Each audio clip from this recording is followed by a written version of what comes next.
আল্লাহর উপরে ভরসা করে আমরা আপনাদেরকে এই কমিটমেন্ট দিচ্ছি, আপনাদের সাহায্য, সহযোগিতা এবং সব ধরনের দোয়া, ভালোবাসা, আন্তরিকতা নিয়ে আগামী দিনে আমরা মাদক মুক্ত একটা বাংলাদেশ গড়ে সমৃদ্ধ একটা বাংলাদেশও আমরা করতে পারবো। সেই প্রত্যাশায় আপনাদের সামগ্রিক দোয়া, ভালোবাসা, আন্তরিকতা এবং সহযোগিতা কামনা করে যারা এই দীর্ঘ সময় কথা শুনেছেন তাদের সবাইকে ধন্যবাদ এবং কৃতজ্ঞতা জানিয়ে আমার শ্রদ্ধেয় শিক্ষক সম্মানিত কামালউদ্দিন জাফরি হুজুর যুক্ত হয়েছেন অনেক আগে, আমি সময় নিয়েছি, আন্তরিকভাবে দুঃখ প্রকাশ করতে ক্ষমা সুন্দর দৃষ্টিতে দেখবেন। প্রিয় কেন্দ্রীয় সভাপতি, প্রিয় সেক্রেটারি জেনারেল এবং আমাদের সম্মানিত দর্শক শ্রোতা যারা এতক্ষণ ধরে লাইভে যুক্ত আছেন তাদের সবাইকে আবার আন্তরিক সালাম এবং শ্রদ্ধা জানিয়ে আমি আমার কথা এখানে শেষ করছি। ওয়াখির দাওয়ানা আলহামদুলিল্লাহি রাব্বিল আলামিন। আসসালামু আলাইকুম ওয়া রাহমাতুল্লাহি ওয়া বারাকাতুহু। আসসালামু আলাইকুম ওয়া রাহমাতুল্লাহি ওয়া বারাকাতুহু। ওয়া আলাইকুম আসসালাম ওয়া রাহমাতুল্লাহি ওয়া বারাকাতুহু। সালাতু ওয়াসসালামু আলা রাসূলিল্লাহ ওয়া আলা আলিহি ওয়া সাহবিহি আজমাইন। আমাদের প্রিয় সংগঠন মাদক মুক্ত, সন্ত্রাস মুক্ত সংগঠন এবং দেশ জাতি গঠনে বদ্ধপরিকর প্রিয় কাফেলা বাংলাদেশ ইসলামী ছাত্র শিবির আন্তর্জাতিক মাদক বিরোধী দিবস 2021 উপলক্ষে আলোচনা সভার প্রিয় সভাপতি, মেধাবী ছাত্র নেতা, আমার একান্ত প্রিয় ভাই ইসলামী ছাত্র শিবিরের সম্মানিত কেন্দ্রীয় সভাপতি ভাই সালাউদ্দিন আইয়ুবী, আজকের এই প্রোগ্রামের সম্মানিত প্রধান অতিথি, আমরা মূলত সবাই যার আলোচনা শোনার জন্য এখানে সংযুক্ত আছি, সংযুক্ত হব এবং সংযুক্ত থাকবো শেষ পর্যন্ত ইনশাআল্লাহ। আমাদের সকলের সম্মানিত শিক্ষক, ইসলামী আলোচক জগতের একজন প্রখ্যাত মানুষ সৈয়দ কামালউদ্দিন আব্দুল্লাহ জাফরি, তিনি আমাদের সামনে মূলত আজকের মাদকের যে গুরুত্বপূর্ণ অধ্যায় আছে সেটি নিয়ে শরিয়ার দৃষ্টিভঙ্গি আমাদের সামনে তুলে ধরবেন।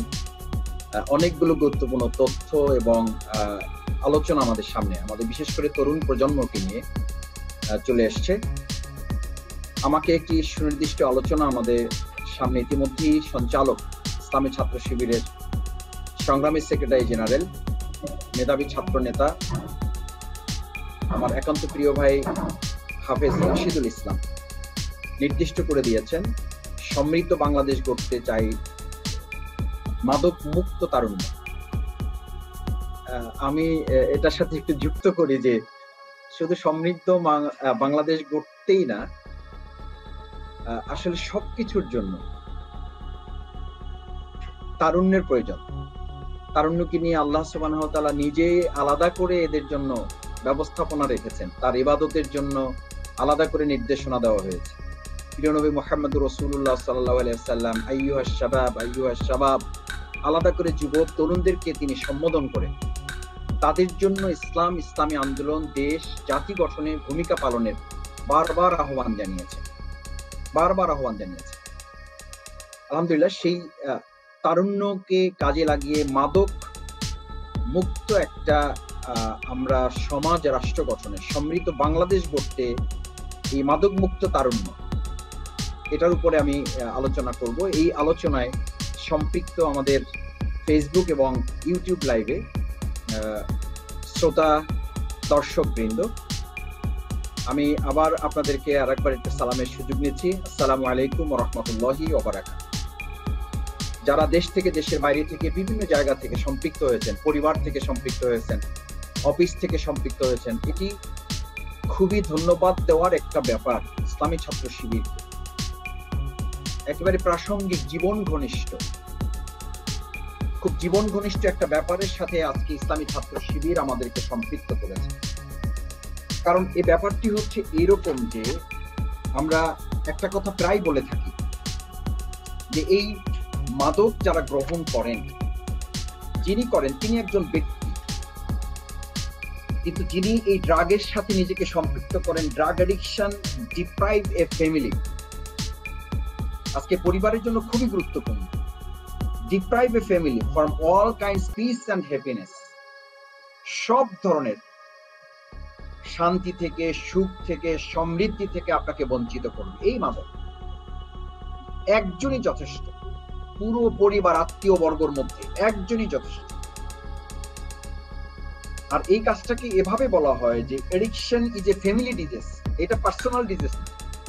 এটাতে যখন কেউ আক্রান্ত হয় বা সংক্রমিত হয় তখন সে শুধু রোগী হয় না, পুরো একটা পরিবার রোগী হয়ে যায়। আমি বরং বলি যে একটা সমাজ রোগী হয়ে যায়, একটা রাষ্ট্র অসুস্থ হয়ে পড়ে। আমরা অসুস্থ হয়ে পড়ছি। আপনি এর থেকে আলাদা নন, আমি এর থেকে আলাদা নই। আপনি আপনার সন্তানকে নিয়ে দুশ্চিন্তা মুক্ত, নিশ্চিত বুকে হাত দিয়ে বলবেন 8 বছর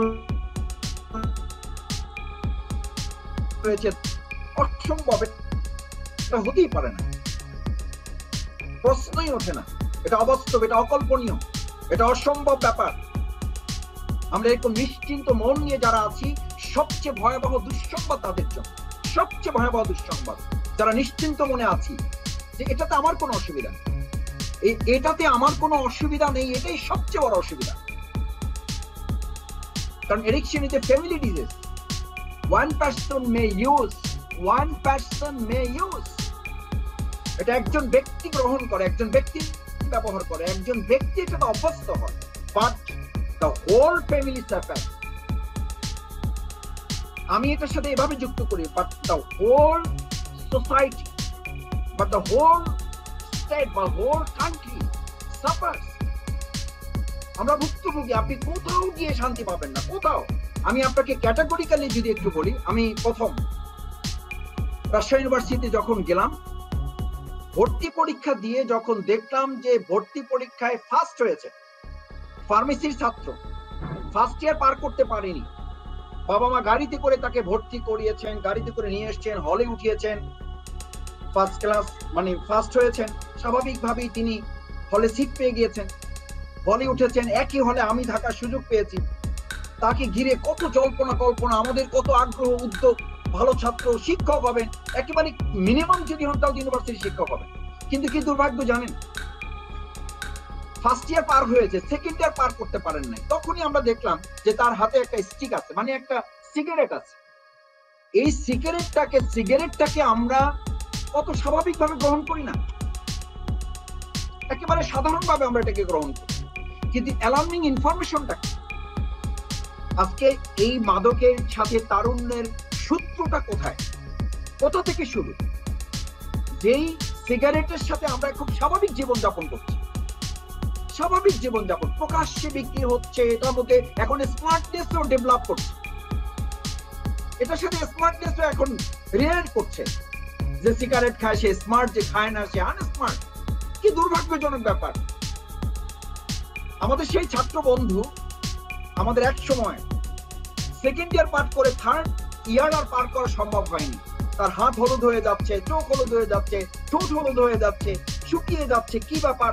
আমরা কথা বলা শুরু করলাম, জানার চেষ্টা করলাম, বুঝতে পারলাম যে এই মাদকাসক্তির যারা এডিক্টেড হয়ে যায় তাদের 98% হচ্ছে ধূমপায়ী থেকে তাদের সূত্রপাত। এই ধূমপায়ীদের মধ্যে 50% আছে যারা নানা ধরনের অপরাধের সাথে জড়িত হয়ে পড়ে। সে স্বাভাবিক কর্মকাণ্ড করে না, কারণ তার তো সর্বপ্রথম সংক্রমণ হয় তার মস্তিষ্কে। তার মস্তিষ্ক তো নিষ্ক্রিয় হয়ে যায়, এটা পজিটিভ ওয়ার্ক করে না, এটা নেগেটিভ ওয়ার্ক করে। এই নেগেটিভ ওয়ার্কে যখন আপনার মস্তিষ্কটা কাজ করে, সেটার ব্যাপারে দেখেন বিজ্ঞানের থিওরি, ইসলাম তো আছেই, বিজ্ঞানের থিওরিটা কি? সিগারেটের এই যে একটা অ্যাকশন, এটাকে বলা হয় যে 2.5 গুণ বেশি পরিমাণ নিকোটিন, 10 গুণ বেশি কার্বন মনোক্সাইড, যেটা আমাদের মস্তিষ্ককে বিকৃতি ঘটায়, 25 গুণ বেশি টান এবং 125 গুণ বেশি ধোঁয়া সরবরাহ। এরকম একটি সীসা, যে সীসাগুলো এখন হোটেল, মোটেল এবং কোনো কোনো ক্ষেত্রে ব্যক্তিগত পারিবারিক আয়োজনে এগুলো এখন পাওয়া যাচ্ছে, যেগুলো 100টা সিগারেটের সমান। আমরা খুব দুর্ভাগ্যের সাথে লক্ষ্য করেছি তার থার্ড ইয়ার আর অতিক্রম করা সম্ভব হয়নি। ইউনিভার্সিটিতে আমরা ছাত্রদের পক্ষে কথা বলা, সত্য প্রতিষ্ঠা, ন্যায়ের পক্ষে কথা বলতে গিয়ে যখন গ্রেপ্তার হয়ে ইউনিভার্সিটি থেকে, আমরা ইউনিভার্সিটিতে মজা করে বলতাম, আমাদের তখন 10টি হল ছিল, আমাদের আরেকটি হল ছিল, 11টি হল বলতাম আমরা। আমাদের এই 10টি হলের একটি হলে মাঝে মধ্যে থাকতাম, আর ওই হলে থাকতাম, চলো জেলখানা। প্রশাসন আমাদেরকে মাঝে মধ্যে সেখানে নিয়ে যেত, আমাদের থাকতে হতো, পড়াশোনা করতে হতো। জেলখানায় গেলাম, জেলখানায় যাওয়ার পর হঠাৎ করে জেলখানার যিনি সুপার আছেন তিনি আমাদেরকে একদিন দেখা করতে এসেছেন। ফাইল হয়েছে, ফাইলে আমাদেরকে আলাদা করে ডেকেছেন। কি ব্যাপার? বিশ্ববিদ্যালয়ের একজন শিক্ষক তাকে ফোন করেছেন, ইসলামী ছাত্র শিবিরে কিছু ছেলে জেলখানাতে আছে, আমারও একটা ছেলে জেলখানায় আছে, কিশোর ওয়ার্ডে তাকে রাখা হয়েছে। কিশোর ওয়ার্ডে আমি একদিন এক রাত থাকার সুযোগ পেয়েছি। আমার চেহারা সুরত দেখে তাদের মনে হয়নি যে ইউনিভার্সিটির এই বয়সে পেয়েছে, সুতরাং আমাকে কিশোর ওয়ার্ডে রাখা হয়েছে। আমি সেই ইউনিভার্সিটি শিক্ষকের ছেলের সাথে এক রাত পার করেছি, আলাদা হয়ে গেছি। সুপার আমাদেরকে ডেকে বললেন যে তোমাদের সাথে আমাদের এই শিক্ষকের ছেলেকে রাখার জন্য একটু আমাকে অনুরোধ করা হয়েছে। কারণ হচ্ছে তোমরা সম্ভবত তার বাসায় একদিন গিয়েছিলে কিছু কোরআন, কিছু ইসলামী হাদিস সাহিত্য কেনার জন্য। সেদিন শিক্ষক তোমাদেরকে বের করে দিয়েছিলেন, তার সে আফসোস দুঃখবোধটা আছে। সেই দুঃখবোধ নিয়ে তিনি আজকে তার যে ছেলে যাকে সে ডাক্তারি পড়াবার জন্য মেডিকেলে ভর্তি করিয়েছেন, ঈদের আগের রাতে বাবার কাছে এসে হোস্টেল থেকে বুকে ছুরি ধরেছে। এই তরুণ সন্তান এই শৈশবের কৈশোর পার হয়ে কেবল তরুণ, এখন তারুণ্যে পাও রাখতে পারেনি। যা ডাক্তার হয়ে ছুরি দিয়ে অপারেশন করার কথা, সেই ছুরি নিয়ে এসে বাবার বুকে ধরে বলেছে আগামীকাল ঈদ উদযাপনে আমার 1 লক্ষ টাকা দরকার। এর আগের ইতিহাস আর বলছি না, সেই 1 লক্ষ টাকা দিতে হবে, না হলে তার বুকে ছুরি চালিয়ে তাকে হত্যা করা হবে। বাধ্য হয়ে সে প্রলোভন দেখিয়ে বলেছে চলো অমুক জায়গায় টাকা আছে, নিয়ে আসতে হবে। সেই টাকার প্রলোভন দেখিয়ে তাকে থানায় নিজ দায়িত্বে বাবা হিসাবে সন্তান, একমাত্র সন্তান, তার আরেকটি মাত্র মেয়ে আমেরিকায় থাকে, তাকে থানায় সুপুর্দ করেছে পুলিশের হাতে। যতদিন পর্যন্ত আমার এই সন্তান মাদক মুক্ত না হচ্ছে ততক্ষণ পর্যন্ত আমি তাকে জামিন করাবো না। নিশ্চয়তা দিলে তারপর তাকে জামিনে মুক্ত করানো হবে। দেখুন, আর একটা তথ্য বলি আপনাদের, মজার তথ্য। যেই জেলখানাকে বলা হয়, আমরা যেটাকে বলি সংশোধনাগার, এটাকে জেলখানা বলি না আমরা, বিদেশে উন্নত রাষ্ট্রগুলোতে এটাকে সংশোধনাগার বলা হয়। সেই সংশোধনাগারে আলহামদুলিল্লাহ আল্লাহ তাআলার দয়া যে ওখানে বেশ কিছুদিন থাকার সুযোগ পেয়েছি। গারদে থেকেছি, কোর্টে থেকেছি, কোর্টে যাওয়া আসার গাড়িতে থেকেছি, জেলখানার হসপিটালগুলোতে থেকেছি।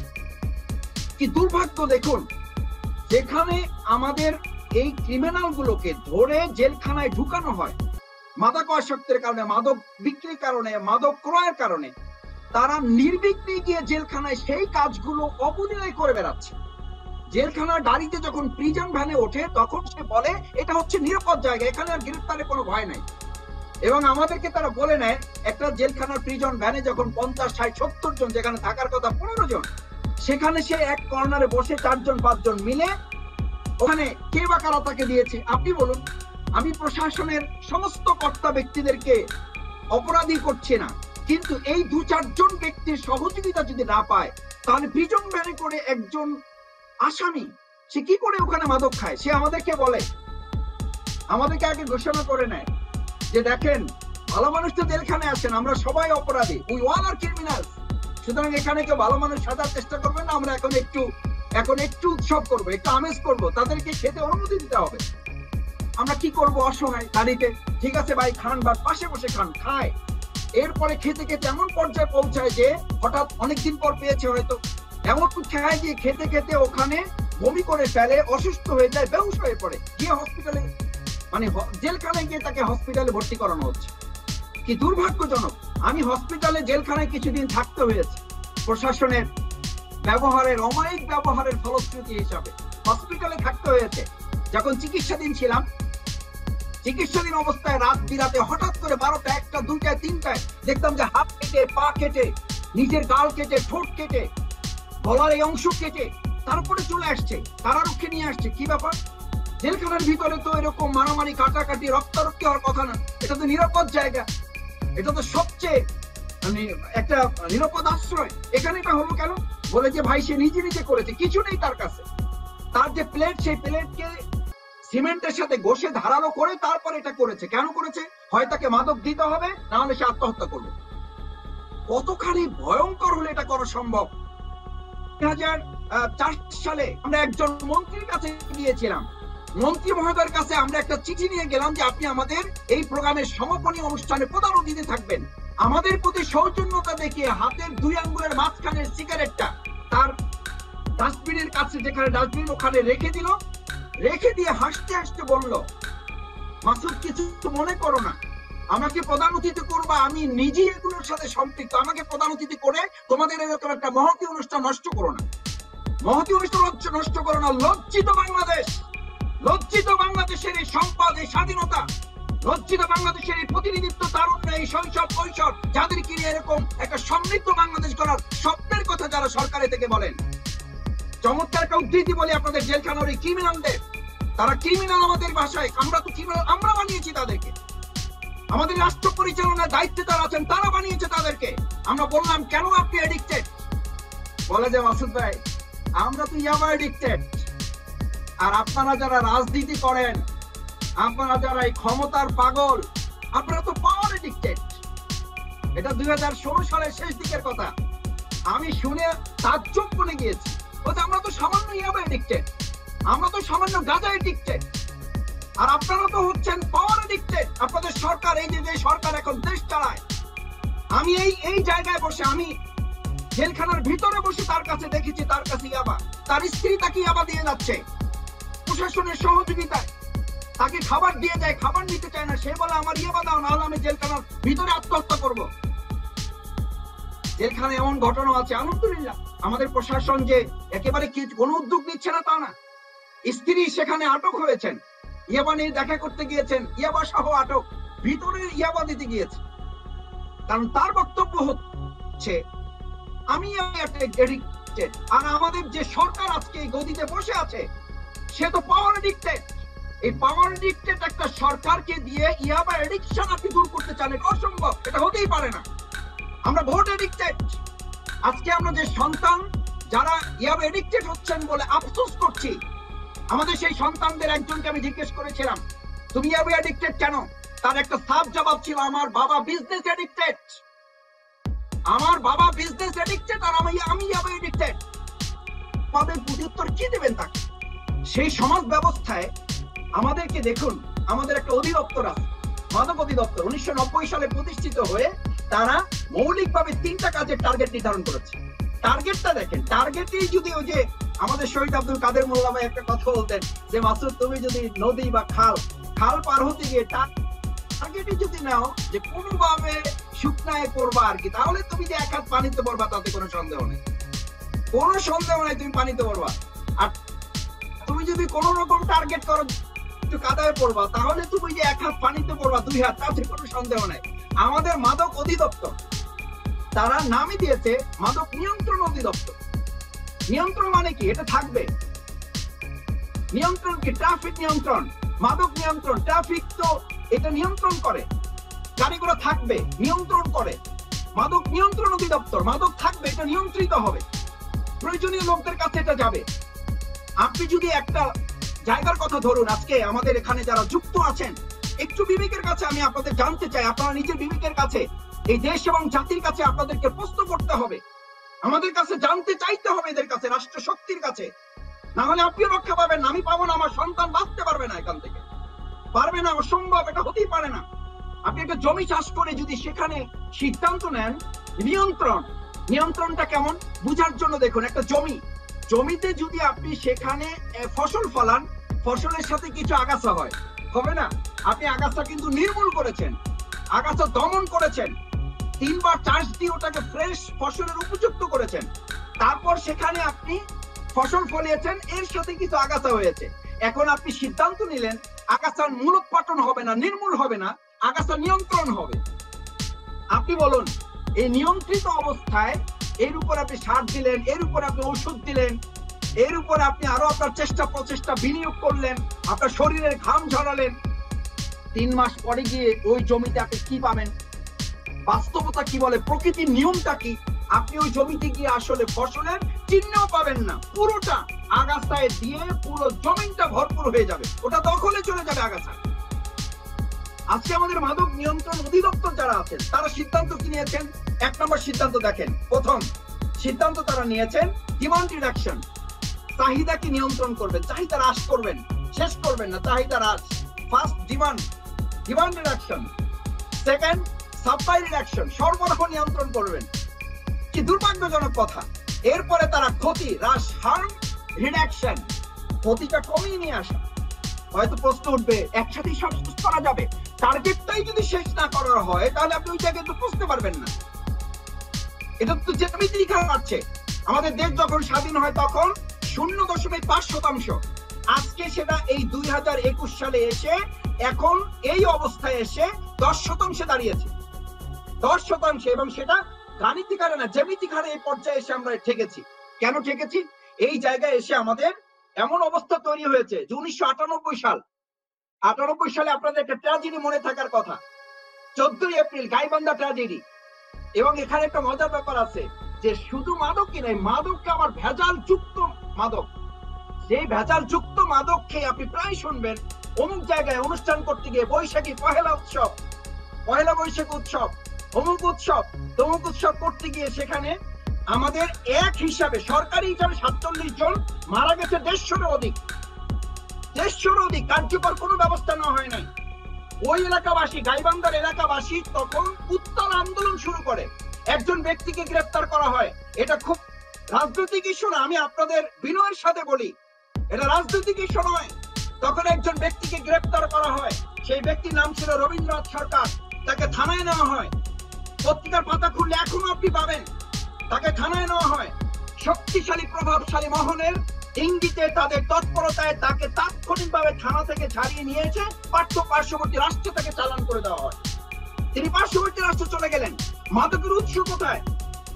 একটু আগে আলোচনায় আমাদের সম্মানিত কেন্দ্রীয় সভাপতি বলেছেন মাদকের কোন উৎপাদন বাংলাদেশে নেই, শুধুমাত্র ঔষধ প্রক্রিয়ার সাথে আছে, যদিও ইসলাম সেটাকে অ্যালাউ করে না। প্রিয় নবী মুহাম্মদ রাসূলুল্লাহ সাল্লাল্লাহু আলাইহি সাল্লাম পরিষ্কার ঘোষণা করেছেন ওষুধের জন্য এটা কোনো ব্যাপারই নয়, বরং এটা আরেকটা অসুখ। এই মরফিন, প্যাথেটিন, এটা আরেকটা অসুখ, এটা আমাদের কোনো দাওয়া নয়, বরং এটা আরেকটা ডিজিজ। আমাদের মুসলিম বিজ্ঞানীরা আলহামদুলিল্লাহ বিপরীত ঔষধ আবিষ্কার করে মুসলিম উম্মাহকে এখান থেকে মুক্তি দিয়েছেন। আমরা সেই মুক্তিকে উল্লেখ করিনি।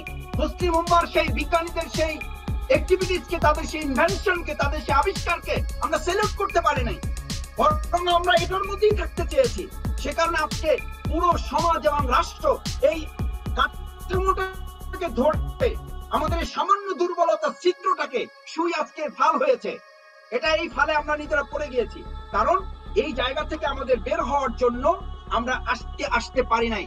আমি আপনাদেরকে শেষের দিকে এসে যে কয়েকটি কথা একটু মৌলিকভাবে বলতে চাই। এটা হচ্ছে কেন? হচ্ছে আমাদের সঙ্গী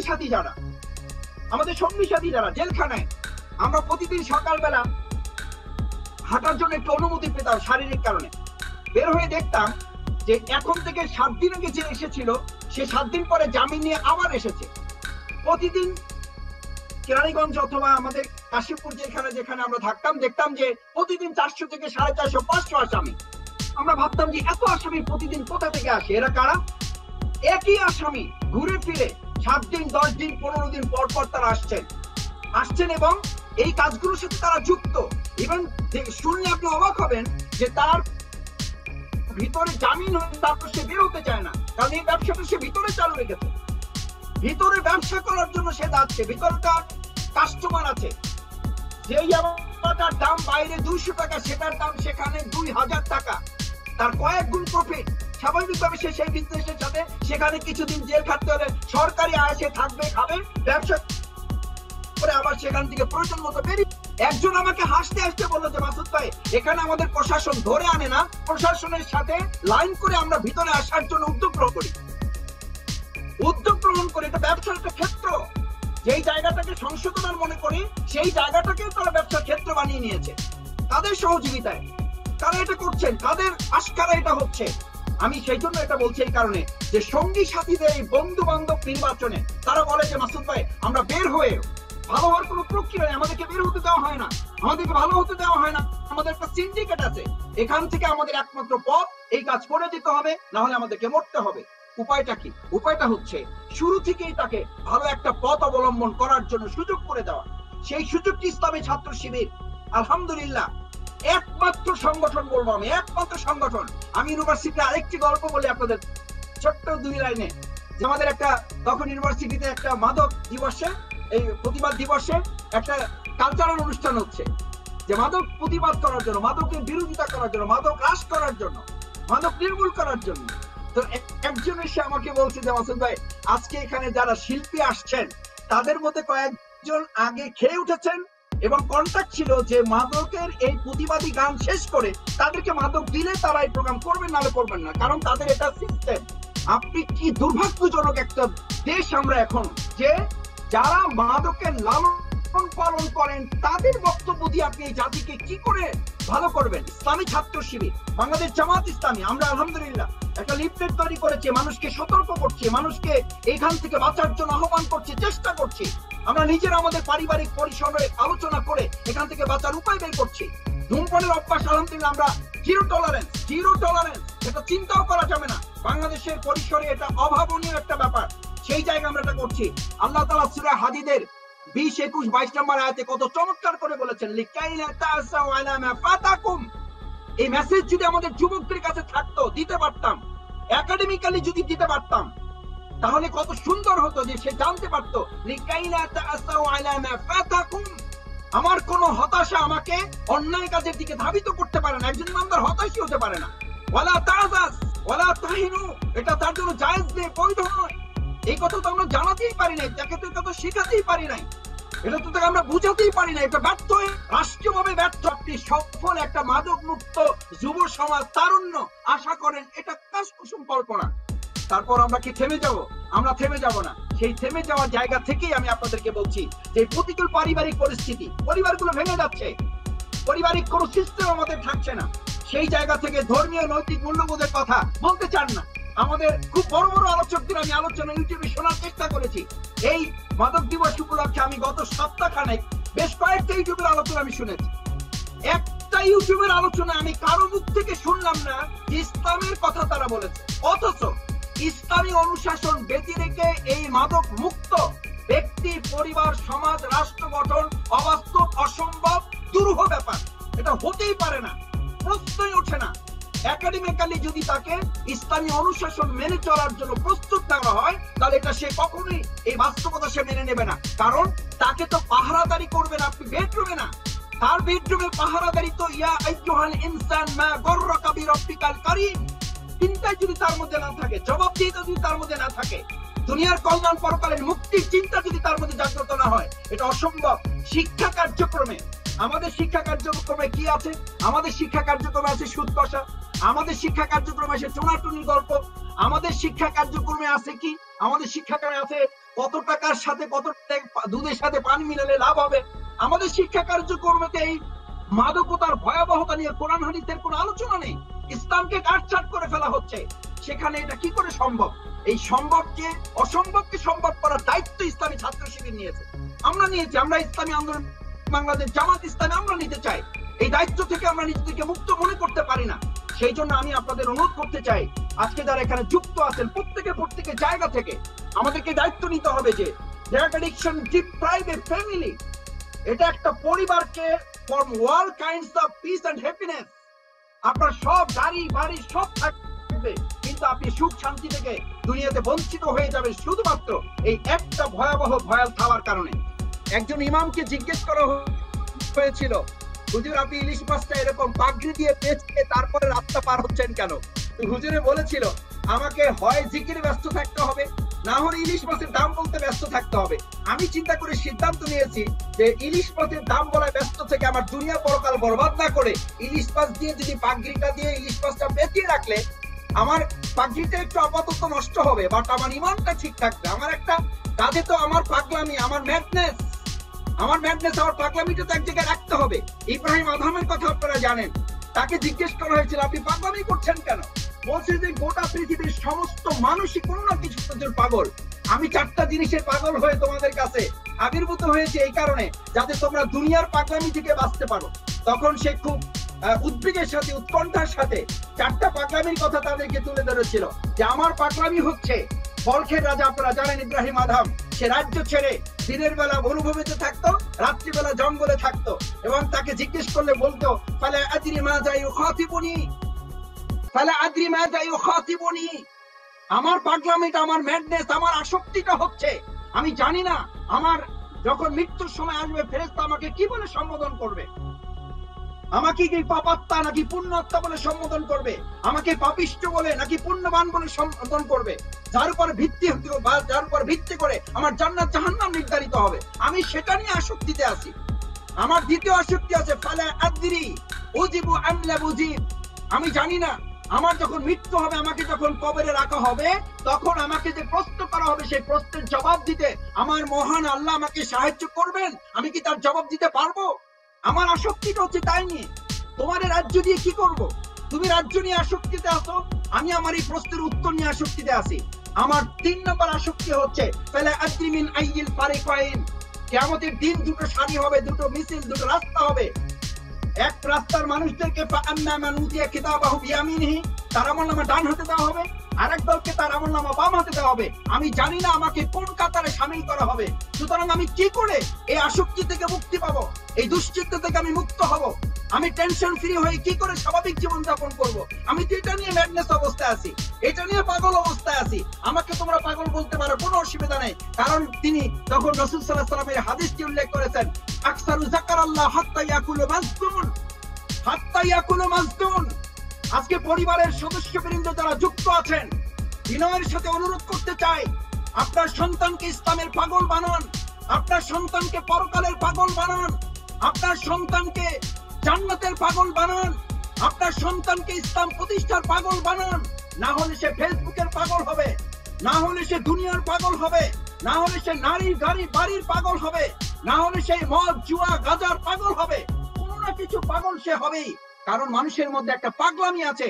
এই পাগলামিটাকে ডাইভার্ট করাই হচ্ছে আপনার দায়িত্ব, আমার দায়িত্ব, তাকে কোথাও এনগেজ করা। আপনি এটাকে ইংরেজিতে যখন আমাদেরকে বলেন, তখন আমরা এটাকে স্বাভাবিকভাবে নেই। স্বাভাবিকভাবে কিভাবে নেই? An idle brain is the evil's workshop.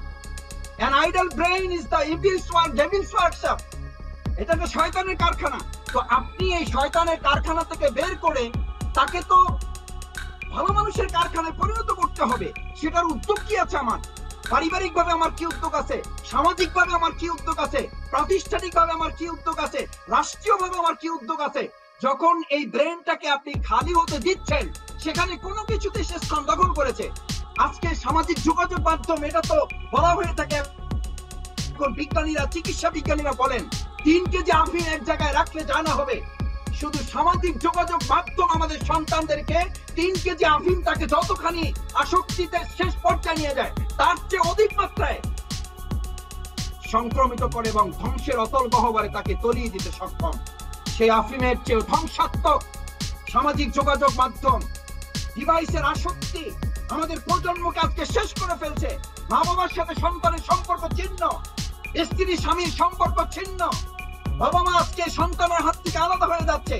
আজকে এই আসক্তিতে পড়া একজন সন্তানকে বাবা 20,000 টাকা দিয়ে খুন করিয়েছে, গত 3 দিন আগের পত্রিকার রিপোর্ট।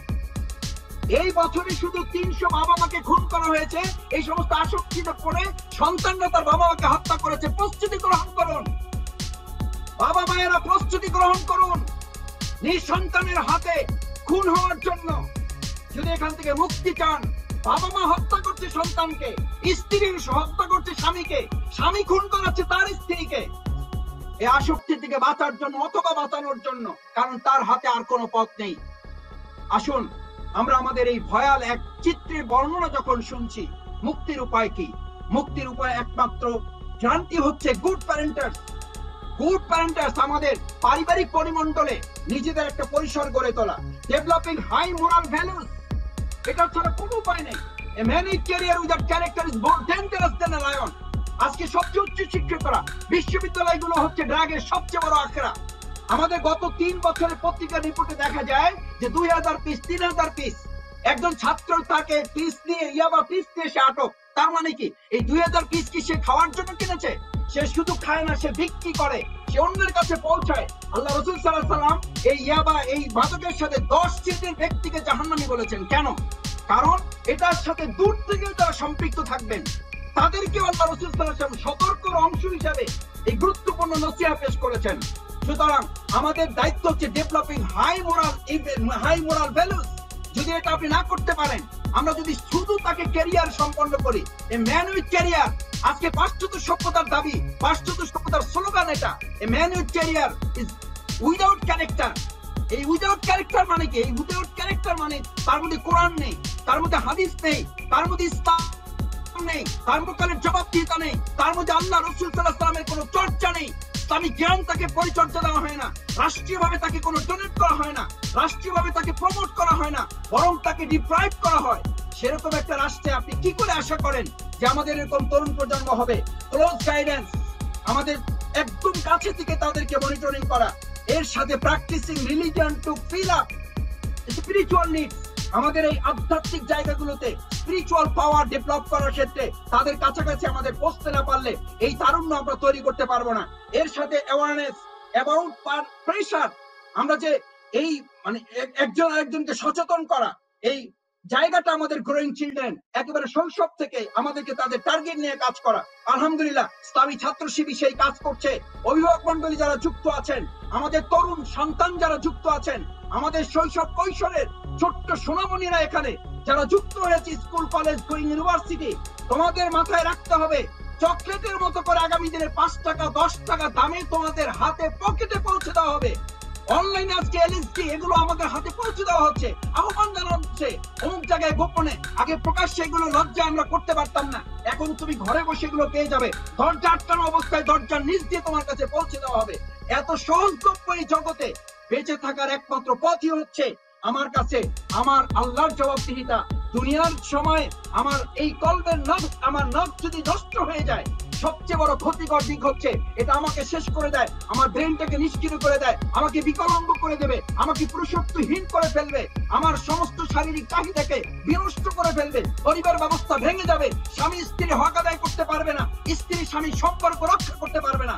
এরকম দুনিয়ার স্বার্থ চিন্তা করে পরকালীন মুক্তির নিশ্চয়তা নিজের কাছে নিজেকে তৈরি করার জন্য এই কার্যকরী উদ্যোগ যদি তাদের মধ্যে তৈরি করা যায়, তাহলেই কেবলমাত্র গুড কমিউনিকেশন, আমরা তাদের সাথে তাদের সম্পর্ক তৈরি করে তাদেরকে এগিয়ে নিয়ে আসতে পারলেই কেবলমাত্র আমরা পারবো এরকম মাদক মুক্ত তারুণ্য, আর সেই মাদক মুক্ত তারুণ্য দিয়ে একটা সমৃদ্ধ বাংলাদেশ গড়তে আলহামদুলিল্লাহ আমি নিশ্চিত, যেহেতু সমৃদ্ধ ইসলামী ছাত্র শিবির আমরা গড়তে পেরেছি, মাদক মুক্ত করে একটা সমৃদ্ধ ইসলামী ছাত্র শিবির তৈরি হয়েছে, মাদক মুক্ত করে একটা তারুণ্যের জায়গা বাংলাদেশ জামাত ইসলামী যেহেতু তৈরি করতে পেরেছে, ইনশাআল্লাহ আল্লাহর উপরে ভরসা করে আমরা আপনাদেরকে এই কমিটমেন্ট দিচ্ছি, আপনাদের সাহায্য সহযোগিতা এবং সব ধরনের দোয়া ভালোবাসা আন্তরিকতা নিয়ে আগামী দিনে আমরা মাদক মুক্ত একটা বাংলাদেশ গড়ে সমৃদ্ধ একটা বাংলাদেশও আমরা করতে পারবো। সেই প্রত্যাশায় আপনাদের সামগ্রিক দোয়া ভালোবাসা আন্তরিকতা এবং সহযোগিতা কামনা করে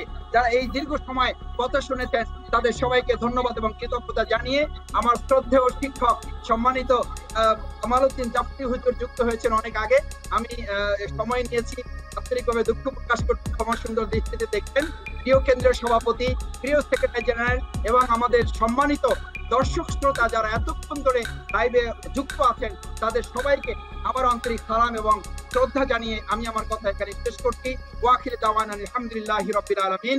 আসসালামু আলাইকুম ওয়া রাহমাতুল্লাহি ওয়া বারাকাতুহু।